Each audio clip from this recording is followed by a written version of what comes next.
Folks, you've joined me in mid-conversation with Noah Shachtman. Noah Shachtman was the former editor-in-chief of Rolling Stones, a Daily Beast. He's also contributing writer right now to Rolling Stones, and he has a fantastic piece that just came out a couple of days ago.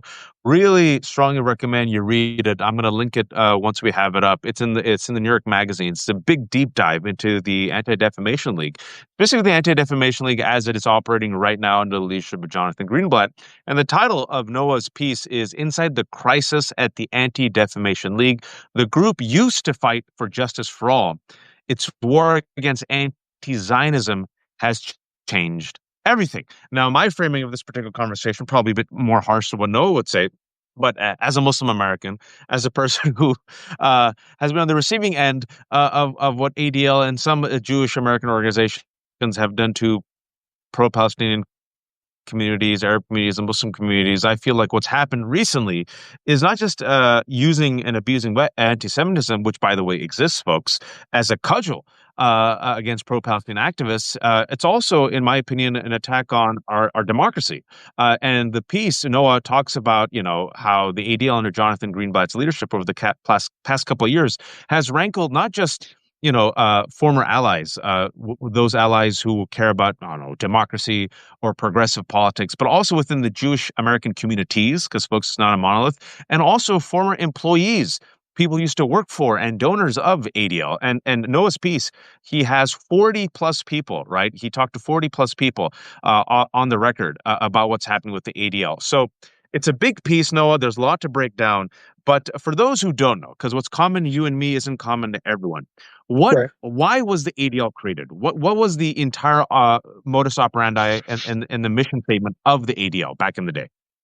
Yeah, it's a good question because honestly, I didn't know myself. I knew about the ADL, but I didn't know myself until I started diving in.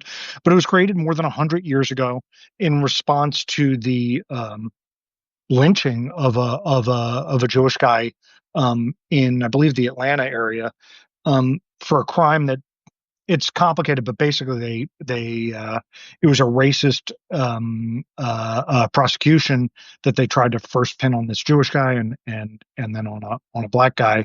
And so the ADL for years was really in solidarity with other minority groups in the United States, and its twin mission was to stop the defamation of the Jewish people and to secure justice and fair treatment for all. And that was really at the core of what the ADL was supposed to be about. And it, you know, appeared with Martin Luther King and worked on the civil rights movement and fought the Ku Klux Klan. And, for many decades, it was a civil rights organization, first and foremost, one of the earliest and most important civil rights organizations in this country. And, for my memory, because I'm now 44, and before Jonathan Greenblatt's leadership, there was Abe Foxman. And for many of us, especially if you're Muslim or of the brownish persuasion, the ADL was not a source of civil liberties and civil rights, but was a group that used, in our opinion, used and abused its amazing legacy to crush any student organization, Muslim American group that dared speak out for Palestinians, right? And that was Abe Foxman's leadership, right? I mean, I remember when Abe Foxman was the leader, Abe Foxman, as the president of the ADL, came out against the Ground Zero Mosque, which was neither a Ground Zero nor a mosque in New York City, and that caused so much damage. And there were a lot of allies at that time, progressive allies, that said, whoa, whoa, whoa, ADL, you're going a step too far. But even before, the 9/11. You mentioned in your piece that the ADL had a troubling history when it came to South Africa and if you will, the whitewashing of South African apartheid in the 80s. Talk to us about how there was a shift where you have this amazing legacy of ADL joining hands with the civil rights movement, right? Going against the KKK, right? Talking about very real anti-Semitism, folks, that has existed in this country and pretty much every country, both on the right and the left. Although I will say, we'll talk about this, far more on the right now. Predominantly on the right, yeah. Yeah, we'll talk about that later. Far more, like not even close. But it's anti-Semitism is a sadly universal problem. But talk to us about what happened in the 80s with South Africa.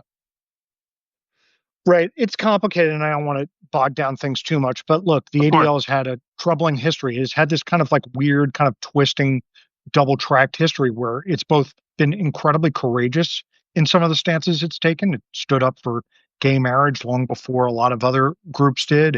It stood up for expanding hate crime bills, and it had a shameful history of, spying on progressives and especially brown progressives, and then selling that information, um, in some cases, allegedly, to really awful places like the apartheid South African regime. This was all litigated in lawsuits, long before either of us were interested in politics. So I don't want to go too deep into it, but it has had this parallel track. But what I will say though is at least its movements were predictable. Okay, in whatever it was, the ADL was a predictable organization for many, many years under Abe Foxman. And I think one of the things that has really confounded more recent employees of the ADL is that it's become an unpredictable organization. It's become a organization that seems to operate on ready, fire, aim rather than ready, aim, fire. And Mm. so the evidence you'll see, we can get into it, is that it seems to have shifted a number of times in the last 10 years, um, especially during the Trump years. And that has caused a lot of confusion both inside the ADL and to partner organizations and to the general public. And we'll get to that. And I just want to give so many layers to it because there are many layers to it. And I'm speaking as a Muslim American, right? Post 9/11, I was a UC Berkeley Yeah, college student. I could tell you that I have friends who were spied upon. And so within yeah, our community, the ADL, at least for our lifetime, has not been a source of, like, say, this font of civil liberties, right? It's been a source of oppression. That being said, I got yeah, into trouble, Noah, because I tried, because I know the ADL is an existing organization which has deep ties and a huge budget, and I know their track record. And I know within our communities, Jewish communities, Muslim communities, Arab communities, there's nuances, right? A lot of people don't want to deal with CARE or MPAC or ISNA or these groups because they brought one speaker or that speaker. So I yeah. tried several years ago. With good faith and good intention to reach out to these communities. And I was boycotted. I think I'm still boycotted because I reached out to certain Zionist American organizations, liberal Zionists, and a lot of people said, Waj, why are you engaging with these Zionists? And I said, listen, the reality is the majority of American Jews in some capacity define themselves as Zionists in the sense, the most basic terms. The most basic term.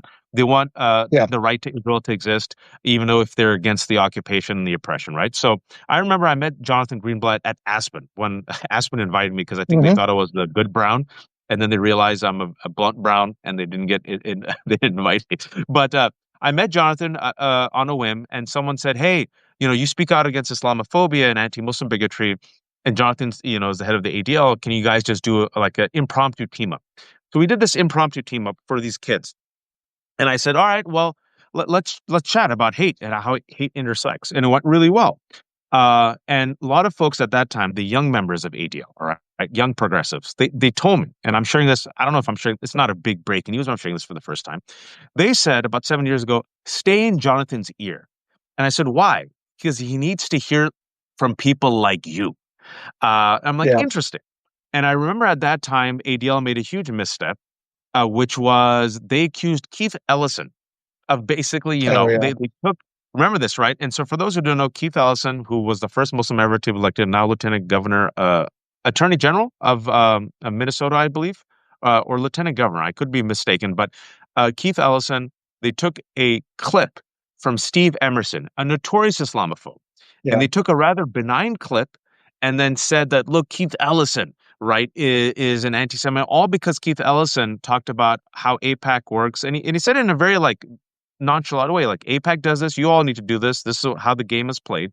And Steve Emerson, folks, is a notorious discredited Islamophobe. ADL used Steve Emerson and that clip to go after Keith Ellison. And the reason why I'm saying this, folks, now I promise it's going to connect the dots, is for the rest of us, we're like, man, Keith Ellison has gone to Israel. Keith Ellison is against BDS. Keith Ellison is for two states. Keith Ellison has the backing of so many Zionist American organizations.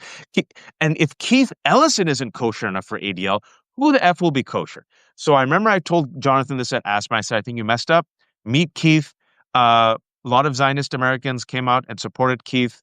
And this caused a little bit of a rupture, right? And this was happening a few years ago.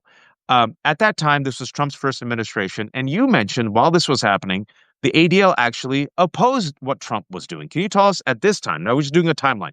What was ADL doing in the first Trump administration under Greenblatt's leadership? Well, let's even go just a tiny bit before that, when when Trump was running for president the first time, the ADL was 100% opposed to him. So opposed that they returned donations that he and his organization had made over the years when he sort of came down the golden escalator. So opposed that Greenblatt, at the time when Trump was proposing a Muslim registry in this country, said, if there's a Muslim registry, sign this nice Jewish boy up. It was really full throated.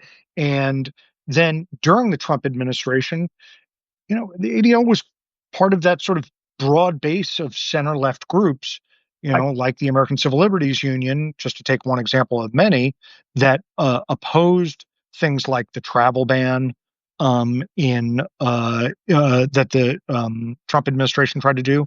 They opposed family separation. They're very pro-immigrant, very pro-civil liberties, and very against the Trump agenda.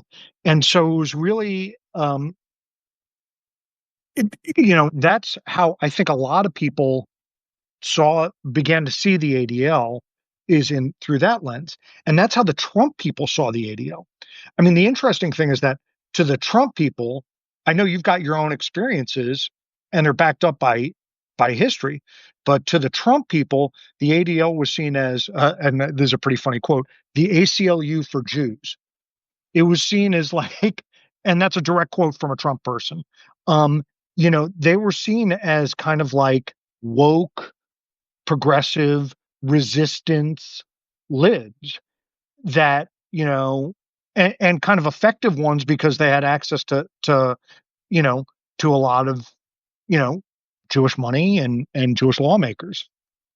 and not just Jewish money And and so, Jewish lawmakers, but like you said, been around for 100 years. We're part and parcel of these multiracial, multi-religious groups. Even though there was tension with ADL, and a lot of people said, they have a problematic history. Nonetheless, people said, okay, but you can't just ignore them, and they have deep standing ties, and there's funding there, and they do, some good work on local levels and going against white nationalists and so forth and so forth. And like you said, during that first Trump term, they were vocal against his very clear, anti-immigrant policies, anti-democratic policies. And it was during this time, Noah, that, I was talking to Jonathan. I said, despite the history and the bad blood, having done the research, realized that anti-Semitism fuels much of this white nationalist and white supremacist conspiracy theories that go after all of us. And because I'm a masochist, I've been trying to warn people for 14 years that the number one domestic terror threat is actually not just domestic terror threat, excuse me, international, transnational threat is going to be the rise of white supremacy and white nationalism. And they're coming after all of us. So I did my part, Noah. I tried. But clearly, I failed miserably. And we saw, the replacement theory and all these other conspiracy theories that use anti-Semitism to go against also black folks, immigrants, and Muslims. So I thought there'd be an attempt, right? I thought that we can, maybe we can find some commonality where, despite the troubling aspects of these relationships, that we can unite against Donald Trump. And for a while, it seemed that there was success, right? For a while, it seemed yeah, I like, think there oh, was a 3 or 4 year period in there there you go. where there did seem to be success. And I'm sorry, I didn't mean to interrupt. No, go ahead. But I think you've got it exactly right. And then I think things really started to change in 2020 and 2021, um, where there was yet another of these endless series of mini wars and retribution between Hamas and some other groups and the Israeli government. And during that time, I think a lot of people internationally had sort of gotten fed up with Israel's behavior and had really started to the world opinion had really started to turn against Israel. Yeah, And with that, look, I think we've just all got to acknowledge that with that, like lying inside that huge number of legitimate outrage and critique, there's a very small number of violent anti-Semitic incidents. Just that's just true. And I think that um, to the eyes of the ADL, they stopped looking right at all those white nationalist Charlottesville Tree of Life shooter that's right. type of threats, and they started looking at what they saw is a threat coming from the left. It's not something that I personally agree with. I think that they were somewhat misguided in their calculations, but that's what they saw. And so they started to turn really on these former allies of theirs. And you start to see in the rhetoric that no, that yes, we agree that these white nationalists are bad, but you know who's really bad? That's right. Those blue-haired woke progressives. They're the real bad ones. And and that's where you start to see the version of the ADL that I think we now witness today. And I think that's exactly it. That this new version of the ADL, to me, and disagree with me, please, if you do, is less committed to its original, if you will, mission statement and its history of not just being against anti-Semitism, but being a civil liberties organization that stands shoulder to shoulder all these other groups, but has become almost a cudgel of and allowing itself to be used as a cudgel by this Trump administration, which I will say is one of the most anti-Semitic administrations that I've seen in my lifetime. I'm Yeah. 44 years old, and to crush anti-Zionism critics, crush pro-Palestinian activism, and then also the reason why I say erode democratic norms is the ADL, and I'm glad you mentioned this in your piece because I kept the receipts, celebrated the detention of Mahmoud Khalil. There's a Insane. lot to unpack there. But Yeah. do you disagree with my assessment there? No. No, I don't. I agree with your assessment. And it's not just because I'm on your show. Look,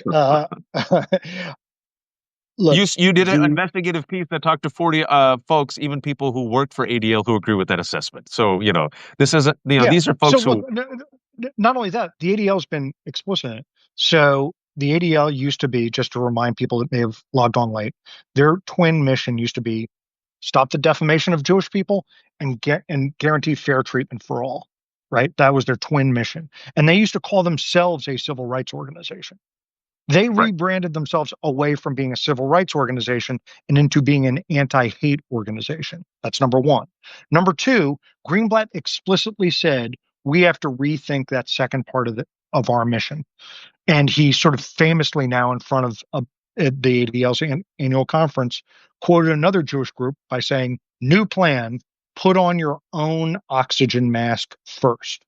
In other words, you've got to only care about what they see as anti-Semitism, only care about attacks on the Jews, not care nearly as much about other people. What does that mean in practice? So, for example, I talked to someone in the ADL's education division. They had a well regarded education division that if there was some kind of racist incident, anti gay incident, what have you, at your school, you could call in the ADL to lead a series of trainings about how to lower the temperature, how to cool down hate. This person, after October 7th, though I'm sure we'll get to October 7th in a minute, but like after October 7th, this person was given a whole new job to right. stop Gaza protests, to talk principals and to talk school administrators out of Gaza protests. So she went from being an anti hate educator to being sort of an anti protest advocate. That's right. Um, That's right. and so, these things were marked changes. And now, by the way, that division is all but gutted. There's only a few people left. I think 18 people lost their jobs there recently. Um, So it's had material changes on how the ADL is operated and was having material changes. And that's even before you get to October 7th when this trend got supercharged. Yeah, so you're seeing these cracks, right? Where, for those who have joined us late, I gave a personal story about how many Muslims, and not just Muslims, I told Jonathan Greenblatt this to his face.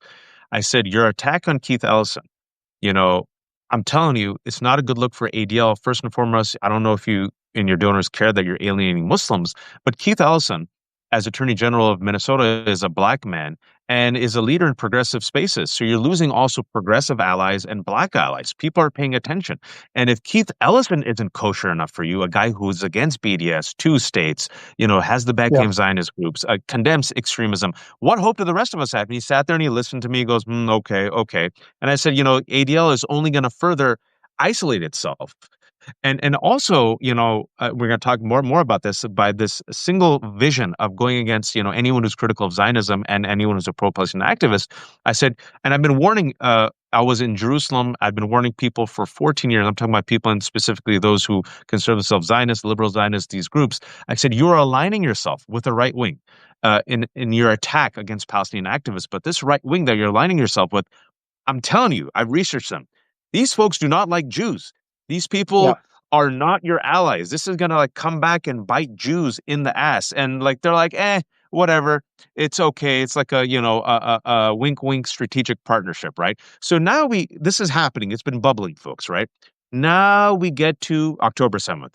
And you mentioned this in your piece. What happens in October 7th that supercharges this? It supercharges the ADL to go on the course which it is right now. Well, I mean, first of all, there was this horrific, awful attack, as everybody knows. And, I'm sure not, a, look, to my mind, there's no justification for it.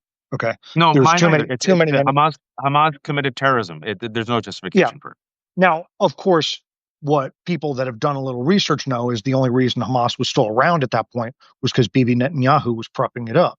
And I remember being in Israel in, let's call it 2009, 2010, and talking to Israeli government officials and being like, why are you guys fucking around with Hamas? Why are you like, and they're like, well, we consider them the reliable partner that we can do business with, as opposed to those crazy Palestinian Authority people.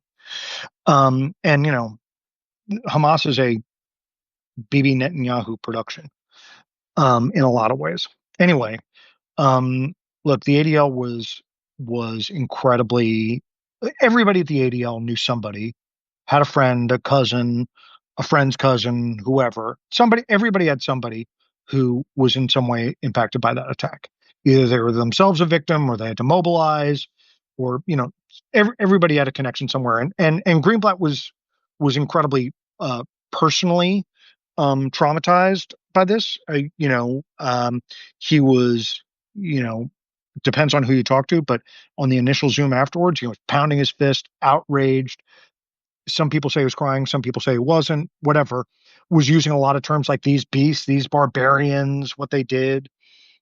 And he expected, and I think everybody at ADL expected, you know, this mixed history that we've been discussing aside, they expected kind of like the left and the center left to rally to its to rally and sort of do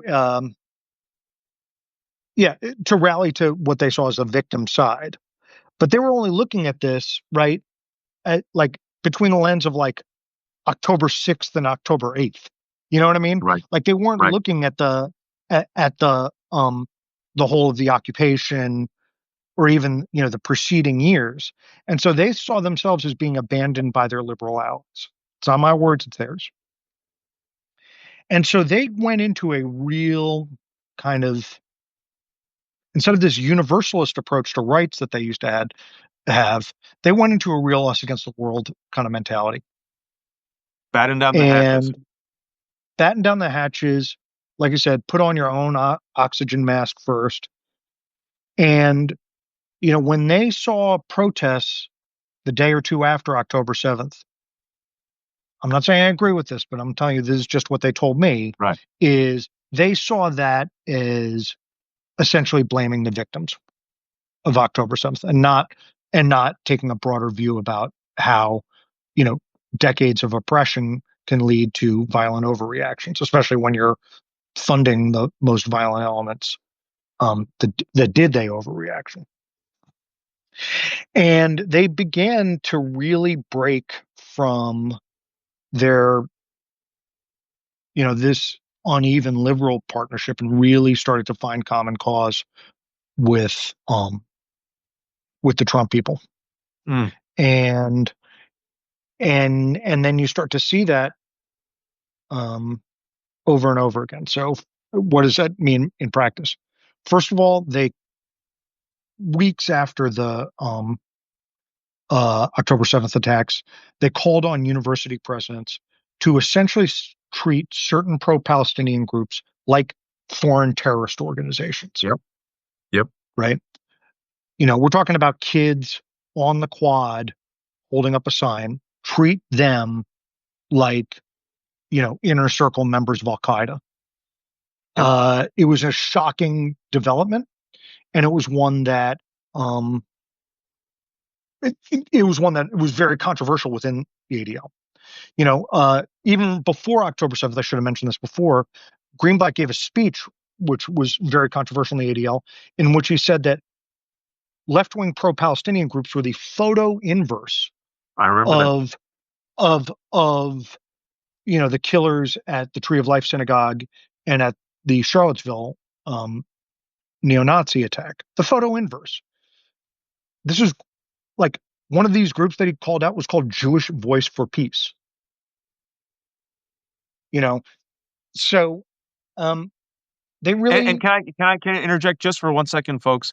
yeah, That the Tree of Life synagogue killer was radicalized in part by the replacement theory, which posits that Jews are the head of an international cabal that uses brown people, black people, feminists, Muslims, and gays to weaken and replace the Western civilization, specifically white men, and specifically the yeah, killer.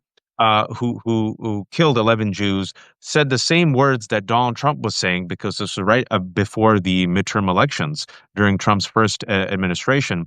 And the only story that the right wing ran on was invasion, invasion, invasion. And Robert Bowers was a white supremacist who said that I'm going to punish the evil, filthy Jews for bringing in the evil, filthy Muslims.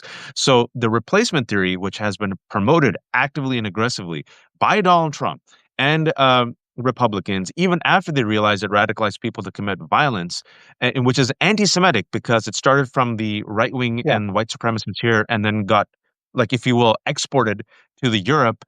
That is again, folks, now part and parcel of the right wing MAGA and Donald Trump. It's a version of the replacement theory, or white genocide, white victimhood, right? Those are the conspiracies that have been mainstreamed by the right wing that radicalized Robert Bowers to kill Jews.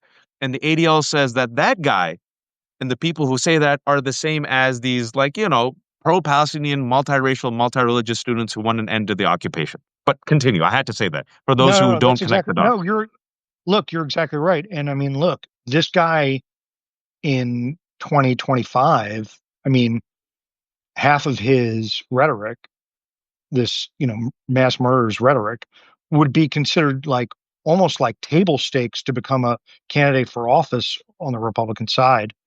Um, Absolutely. this time around, I mean, it's just part of the ideology now. And see with If Elon you all don't and believe me, Tucker go see Carlson. Mehdi Hasan's debate with 20 Republicans in Jubilee. If you think Yeah, that it's Noah and crazy. I are being, yeah, I mean, just listen to them. This is now part and parcel of a mainstream Republican to promote QAnon, replacement theory, white genocide, and the root of all of it, folks, is anti-Semitism. I didn't mean to cut your Yeah. flow, Noah. Continue. No, no, no, no. So look, in recent years, that alliance between I would call it like ADL and anti-Zionists, has gotten more profound. And I think that's in part because terms have changed. There was a time when Zionism basically just meant, do you believe in a state of Israel? Right?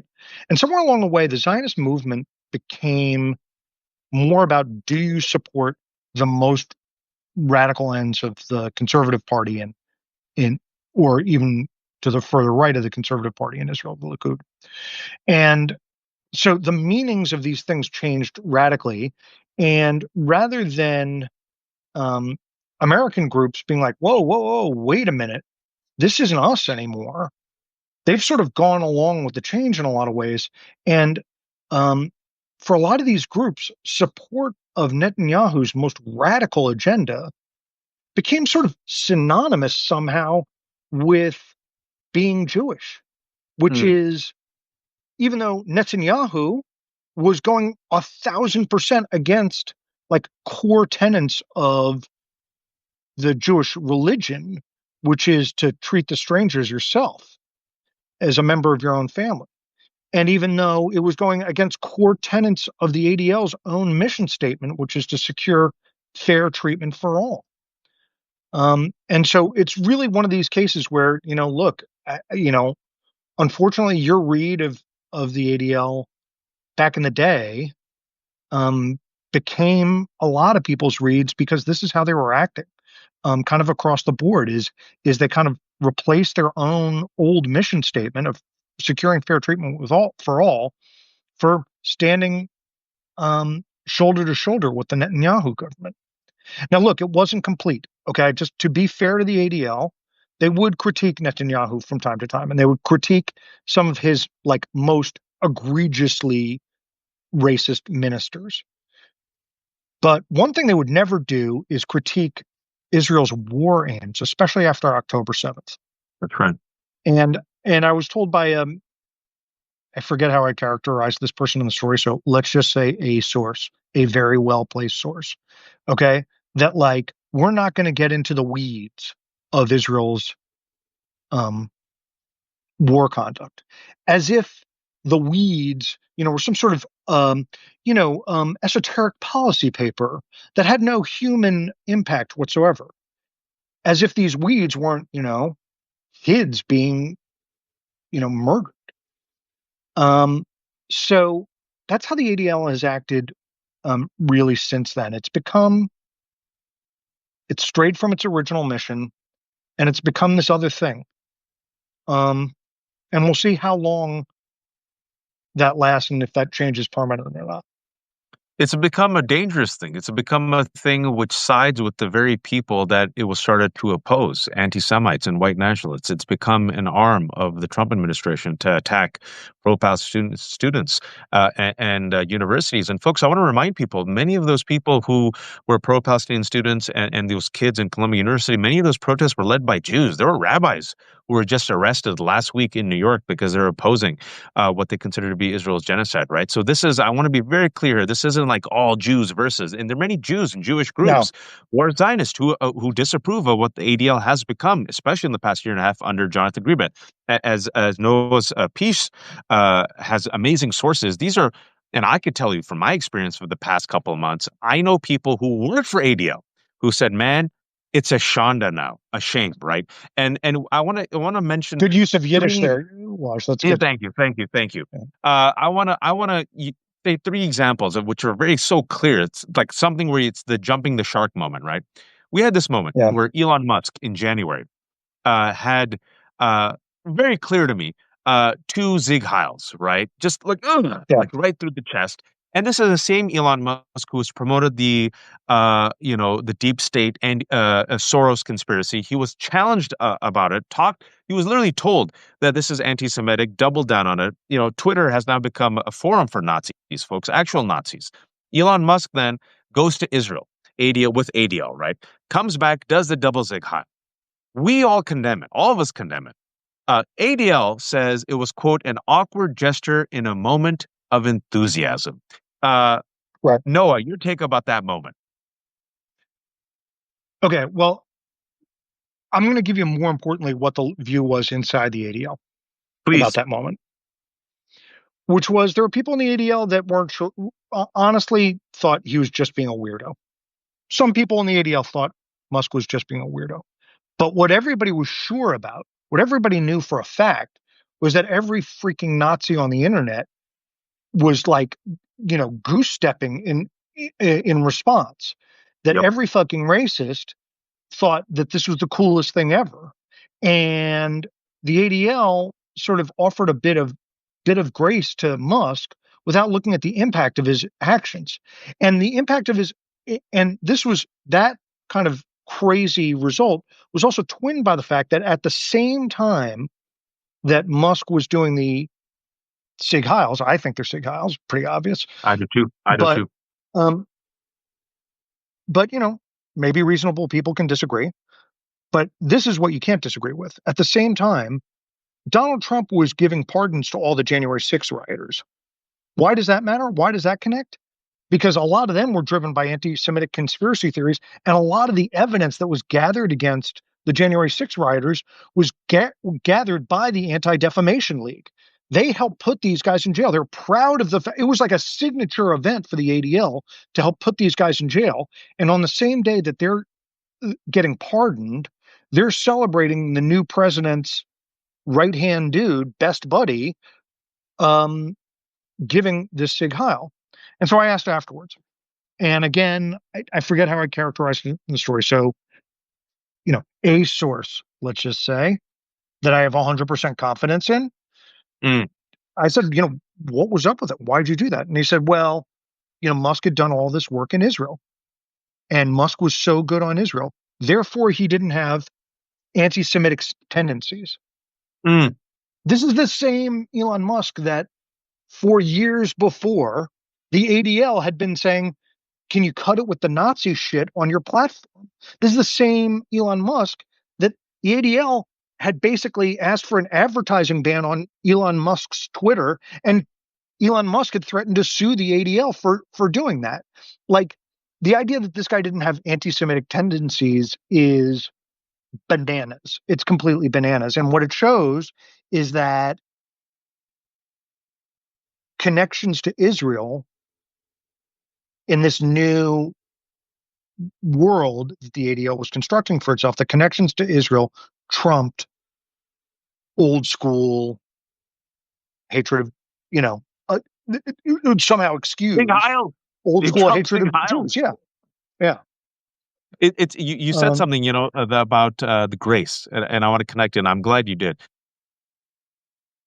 You know, grace is given by the ADL on Donald Trump, who has a history of anti-Semitic comments, folks. I don't know why more people don't talk about it. This is a man who dined with Nick Fuentes and Kanye West. Kanye West hosts anti-Semitism, Nick yeah, Fuentes, the Nazi.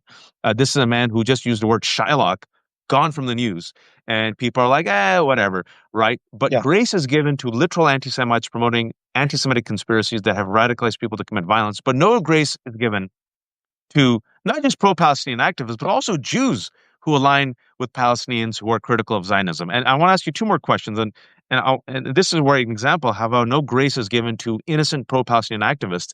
I want to read what ADL said because I always kept this receipt because it just infuriated me and saddened me to the core. March 9th, 2005. I'm going to read what It's ADL has said. wild. And this is them tweeting and quote posting Columbia Jewish Alumni Association. Okay. ADL's quote, folks. Quote, there should be swift and severe consequences for those who provide material support to foreign terrorist organizations, incite violence in support of terrorist activities, institutions with impunity. We appreciate the Trump administration's broad, bold set of efforts to counter campus anti-Semitism, and this action further illustrates that resolve by holding alleged perpetrators are responsible for their actions. This was the unlawful detention of Mahmoud Khalil, held for 104 days in Louisiana without any criminal charges. ADL continues. Obviously, any deportation action or revocation of a green card or visa must be undertaken in alignment with required due process protections. We also hope that this action serves as a deterrent to others. Well, let me add Noah again. Hopefully, he says yes. Uh, Obviously, any deportation action or revocation of a green card or visa must be undertaken in alignment with required due process protections. We also hope that this action serves as a deterrent to others who might consider breaking the law on college campuses or anywhere. And that was said on the day that Mahmoud Khalil was taken into ICE custody. Again, folks, kept for 104 days, missed the birth of his child, zero criminal charges, completely unlawful. Now he is thankfully suing. And I saw the ADL tweet that. How did that play out, Noah? Yeah, I mean, it's wild. And just to take that a couple steps further, um, Jonathan Greenblatt, the head of the ADL, eventually kind of walked back a little bit of it, and he said, "Well, of course, these people should be given due process, and of course, it's no big deal, or of course, But then, when pressed about, okay, shouldn't this person get released because, uh, there was no due process, and this person just seems to have been, arrested or detained for his beliefs? He said, "Well, I'm not going to play defense lawyer for any Hamasnik." That's what he said. He said it on TV. He said it on, I think, on MSNBC. Um, so, um, in Greenblatt's mind, if you are spreading what they see as pro-Palestinian um, uh, propaganda, anti-Israel propaganda, then you are functionally a terrorist, and you are offering material support for terrorism. It's a absolutely wild view. and it runs completely counter to everything that the ADL has said they've been about, for more than 100 years. Um, Several major donors that I talked to um, withdrew their support for the ADL after this. People that had given $1 million or more, and I quoted one of them in the story. But look, I want to be real with you that there are also new donors that the ADL has secured, you know, Right. that make up for that money, and the ADL is incredibly financially successful in this moment. And so, and if that's the way that a lot of nonprofit leaders are judged, then I think that Greenblatt is, unfortunately, despite these outrageous words, I think is kind of safe. I heard from many Jewish leaders that this is great actually for Jonathan and right-wing donors who love what the ADL is doing. And they said they've raised like a record amount of money in the past year and a half, like 140 million. And so from that perspective, even though it's destructive to Jewish American communities, destructive to allies, destructive to civil liberties, hey, right-wing donors love it. So it's a win. Yeah. And I want to ask you this also because you end your piece. I want to ask you two questions and then I'll let you go. Thanks for the almost 900 people joining us. We're going to have this entire conversation up uh, later today. I'm talking to Noah Shachtman, who did a fantastic piece for New York Magazine, really big deep dive investigative piece into the ADL, talking to more than 40 people on the record. But here's a quote. The suffering of children in particular should break all of our hearts and spur action towards a just resolution, one ADL executive posted in the last week of July. But it's equally vital that the international community does not fall prey to Hamas's propaganda efforts. There is no famine and no starvation, end quote. And Noah, it's August. This has almost been happening for 2 years. The death toll has passed 60,000. Lancet, the medical journal, says it's probably 40% higher. The whole world is seeing starvation. Children have died. There's phase 5 starvation, man-made starvation, preventable starvation. We've heard the genocidal comments by Israel's leadership, Ben Gvir, Smotrich, Netanyahu. The poll numbers have come out. You've seen the poll number. The entire world has been, the young people around the world have been radicalized against Israel because they've seen a genocide streamed to their phone. Pew poll, Gallup poll, CNN poll. I mean, it's remarkable. I've never seen such a shift in my life. You're seeing otherwise reliable, stalwart allies of Israel turn Democrats, even some Republicans, a break in MAGA first. You saw 300,000 people in Australia march over the Yep. weekend in Sydney on the bridge. You're seeing Jews, like I said, rabbis saying enough is enough. So many people are saying can't support this anymore. And at the very least, you would, you would think that ADL, an organization, would say, okay, easy, Netanyahu, one of the most hated leaders, a war criminal. Yeah, and we support Israel, we can't support this. We support Israel, we can't support the occupation. We support Israel, we can't support violent extremist settlers openly attacking people in West Bank. We can't support starving children.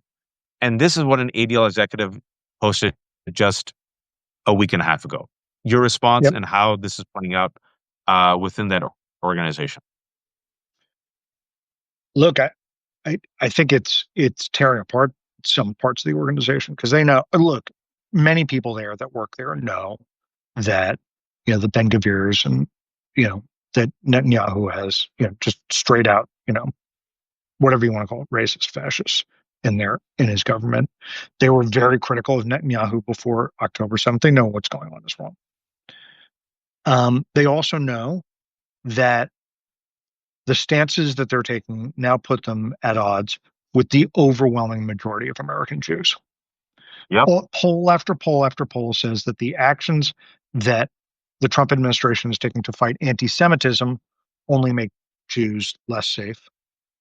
Poll after poll of American Jews who are supportive of the Israeli state as an idea are very opposed to the idea or very opposed to the actions of this current Israeli government. You have to understand that it'd be like as if Trump had been in charge for 20 years straight there. Whatever you think of Israel, you and I may disagree, but I think what we can agree on is that the deleterious effects of having a, a awful crook in charge for 20 years, who's, you know, the Times did some great reporting recently about how he had multiple off ramps to end the war and Yep. chose political expediency instead because he was afraid of his own, you know, ultra right wing. And today they just So, voted to remove the attorney general who wanted to hold him accountable for his numerous alleged crimes. Very Trumpian. yeah, right. It's very Trumpian.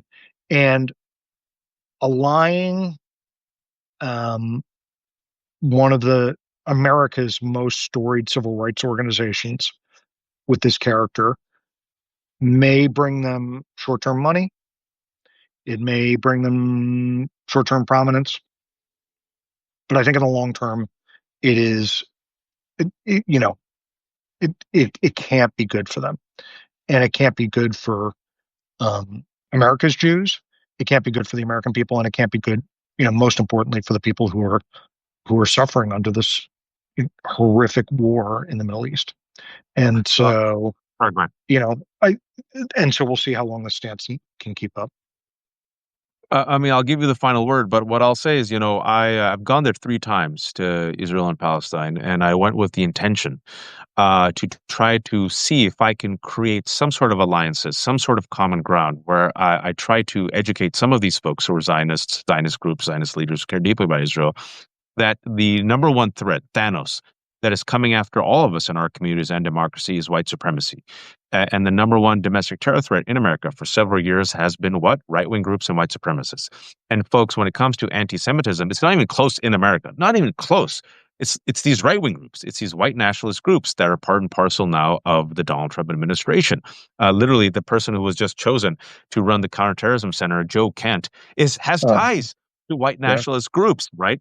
And I thought I was making some inroads, but then, and I still feel like, no one's going back. I always tell people there's a lot of Muslims here, Palestinians here, Arabs here, Jews here, and even there in that region, no one's going back. So we have to, our futures are intertwined and we're only moving forward together. But to see uh, people like the ADL and APAC and other groups that have influence and money and wealth to align themselves with Donald Trump and this agenda, which is so wedded to white nationalism and anti-Semitism, to protect Israel. Uh, to me, it's like you said, Noah, like it's almost like you could see the writing on the wall. This is not sustainable. Yeah. This first and foremost hurts Jews.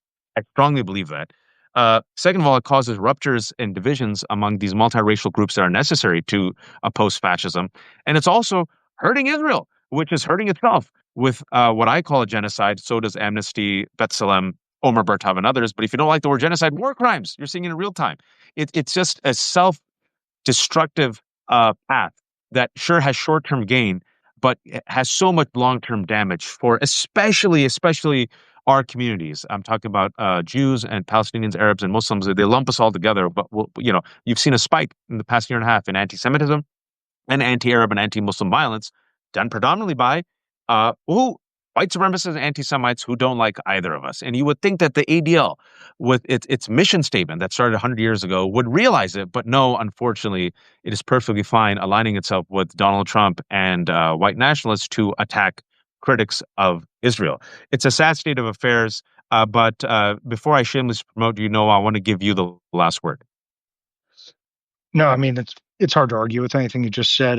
You know, the comfort, if I'd, I'd say anything, you know, if you can call it that, is just that the people that it's supposed to represent don't agree with them, you know, and that, you know, the vast majority of American Jews um, don't agree with Donald Trump, obviously, and don't agree with the oppression of Palestinians and don't agree with this war. And you know, we've got a culture and a religion that values um, caring for others, that commands you take care of the needy and the oppressed. And I do think that in our community, you know, that impulse wins out over time.